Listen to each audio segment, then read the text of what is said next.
Welcome to our prep for our Parade of the Planets. We have a Parade of the Planets every year, sometimes every 18 months. This particular one is an alignment of 7 celestial bodies. And yes, everything is happening all at once. And yes, this is the dragon going away, the year of the dragon, transitioning into the year of the snake with this alignment. And for the last few weeks, everybody I have done a Reiki session on have had this electrical charge that's went right through their body. And you know, if you have ever fallen back into your body from sleeping, it feels, you've been traveling. And it definitely felt like a soul adjustment that was waking up and realigning the physical. So be prepared for that tomorrow, because we have the 7 celestial bodies and we have the 7 chakras. Yeah. 4 of them, Mars, Jupiter, Venus, and Saturn, are lined up, and you'll be able to see. You'll be able to see from the naked eye. Neptune and Uranus, you'll need a telescope, but they will be there. And remember, each planet is in its own elliptical. So it just looks like they're all lined up, right? And sometimes we have to adjust. Like, we can see how the heavens work through their elliptical and their orbits.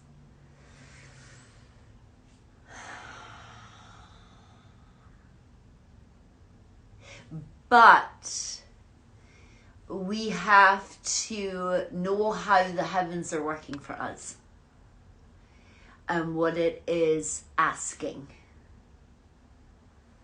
you to realign. Because as human beings, we're very, very good at ignoring, denying, and I'll get to that later, I'll do that someday, and 5 years, 2 years goes by. And these events, these astrological events,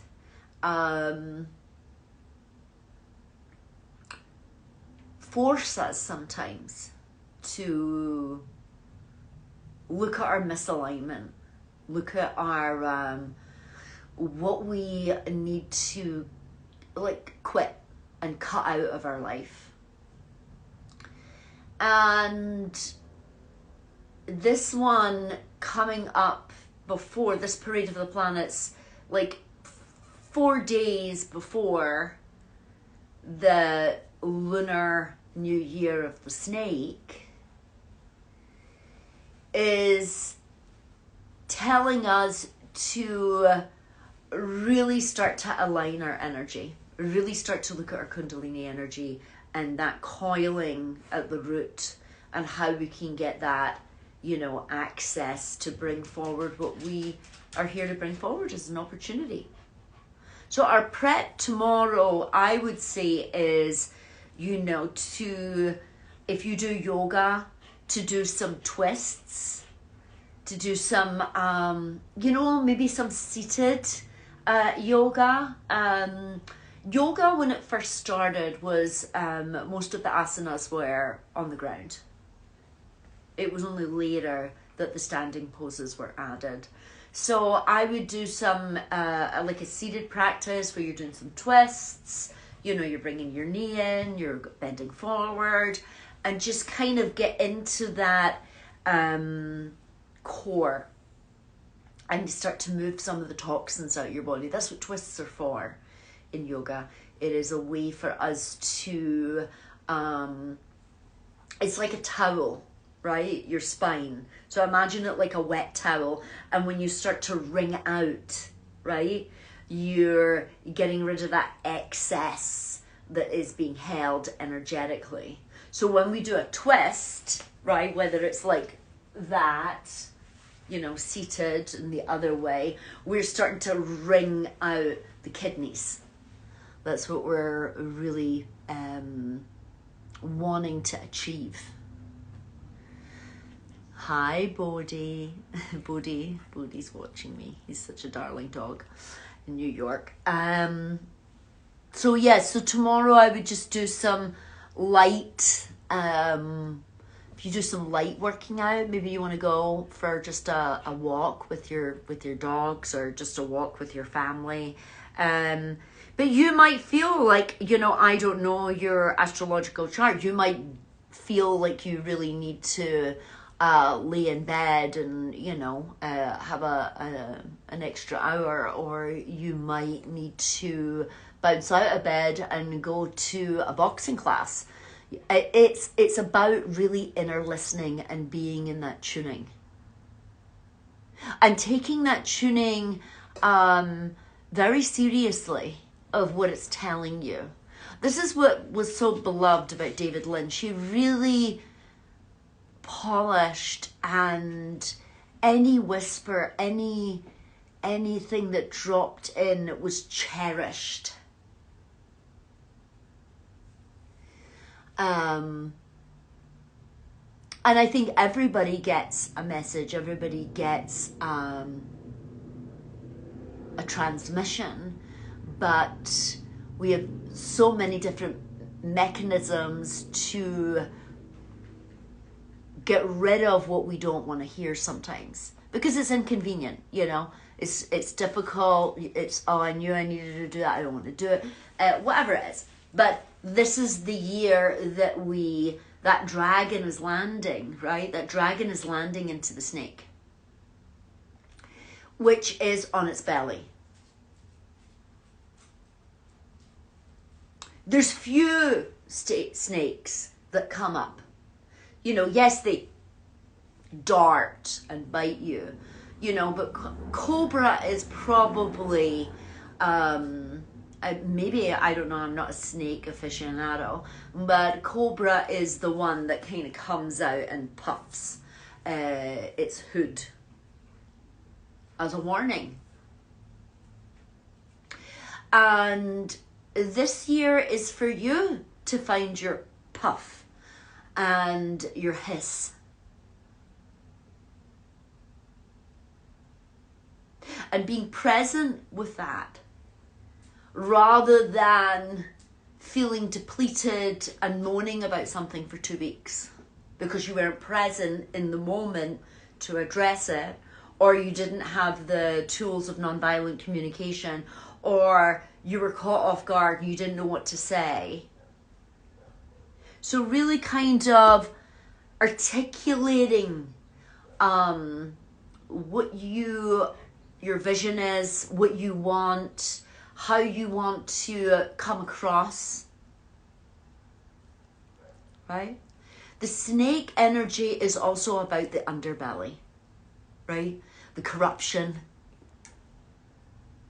the underbelly, not just of others, but of ourselves, when we're sneaky to ourselves, right? We're looking for the shortcut when we know it's just the work.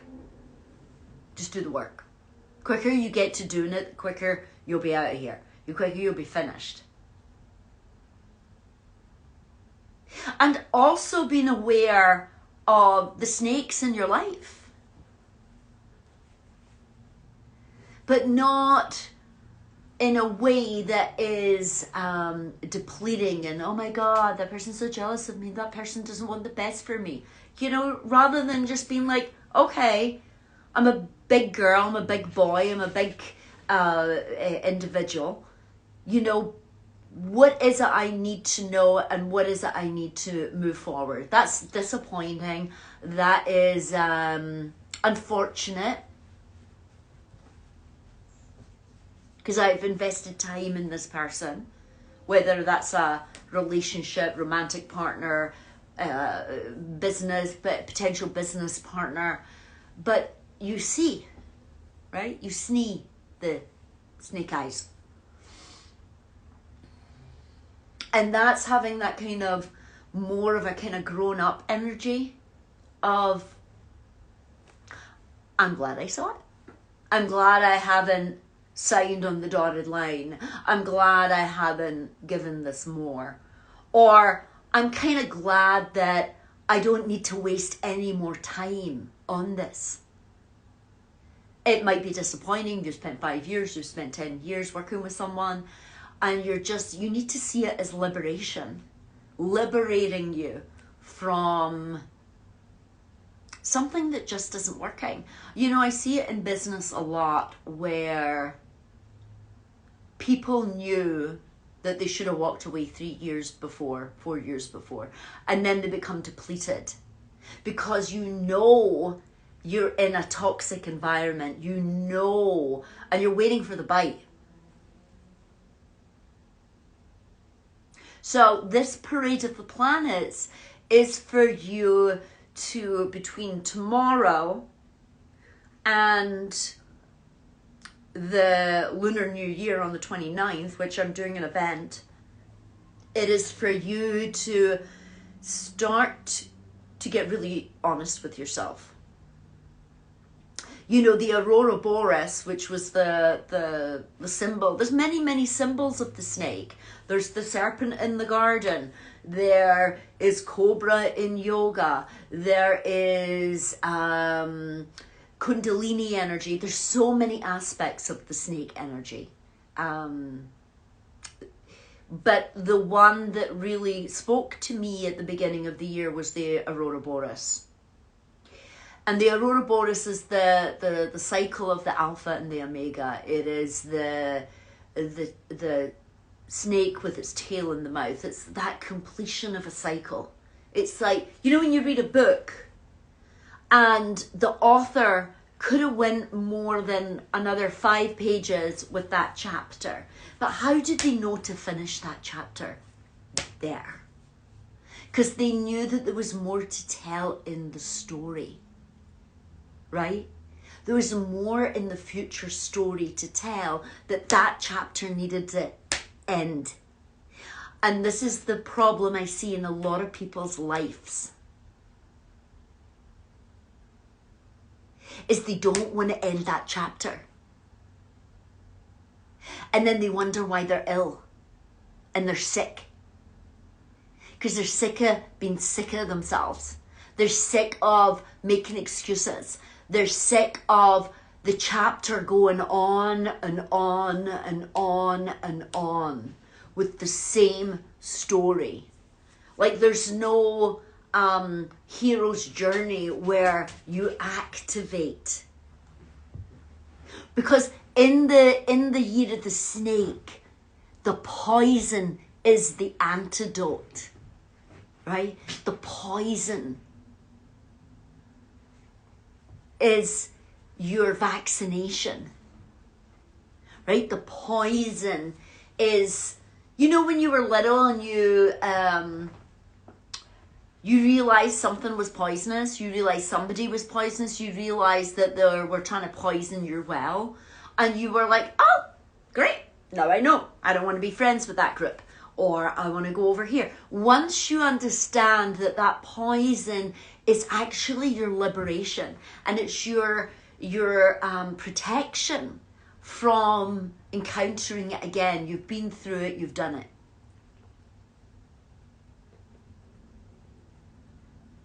But there is a level of empowerment coming. And it's like we have taken having the willingness, having the free will, having the willpower to do things. And what we've done is we've taken willpower out of the equation. And we have replaced it with neurosis. And and labels, right? It must be a condition you've got. You must have procrastination. You must have imposter syndrome. You must have something rather than... And I'm always reminded of when Rihanna was asked once, you know, when she didn't want to do something, which she did. She was like, I just fake it.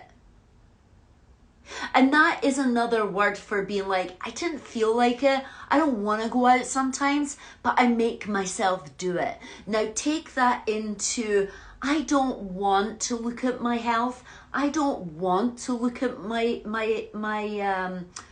eating, my patterns. I don't want to hit the mat this morning with my yoga poses. I don't want to meditate. But you know what? I'm willing. I have to have that. I'm going to connect into the willpower, but not in a way that it was used to make you feel terrible that you didn't have it. Everyone has it. Everybody has willpower. But what we've done is eradicated it and said that no one has any willpower.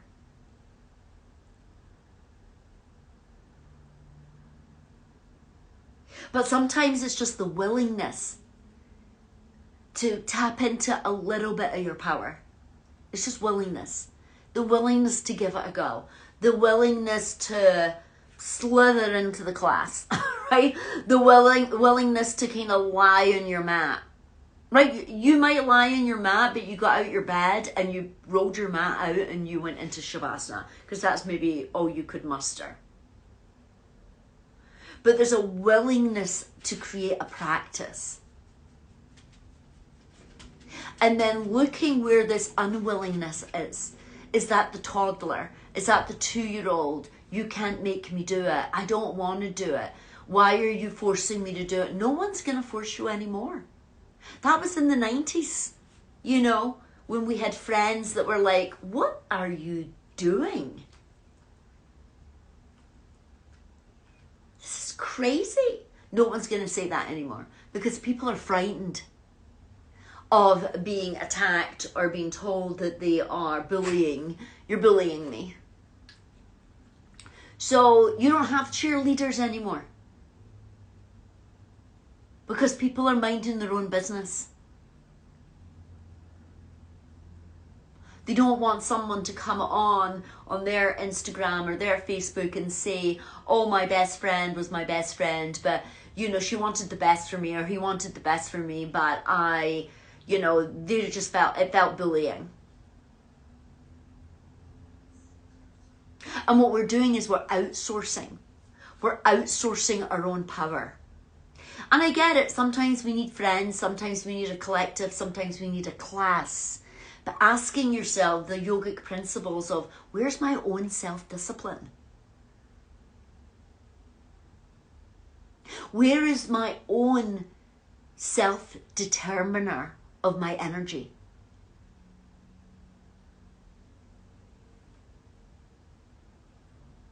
And if you have that little mantra in your head, I feel like I'm wasting time, you're right, you probably are.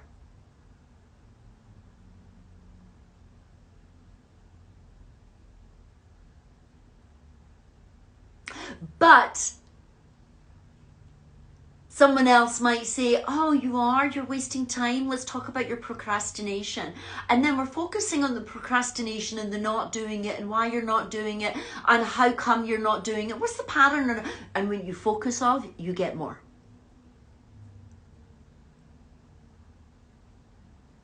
So you have to understand the tricks. We will look for the convenient answer that doesn't make us do it. We will look for the cozy, we will look for the hand holders when sometimes we need the person to kick us in the ass. We need the person to motivate us. We need, David Goggins. Those of you that know who David Goggins is, if not, you can look him up. Stay hard, right? Sometimes we need a balance. There are times that we need the hand holding and the caressing and the self-care and baths and face masks. And there's other times that we need to activate. And this is one of these years. Things are going very fast. Just look at January. I feel as if we're in June. So much has happened in January, and we've only started.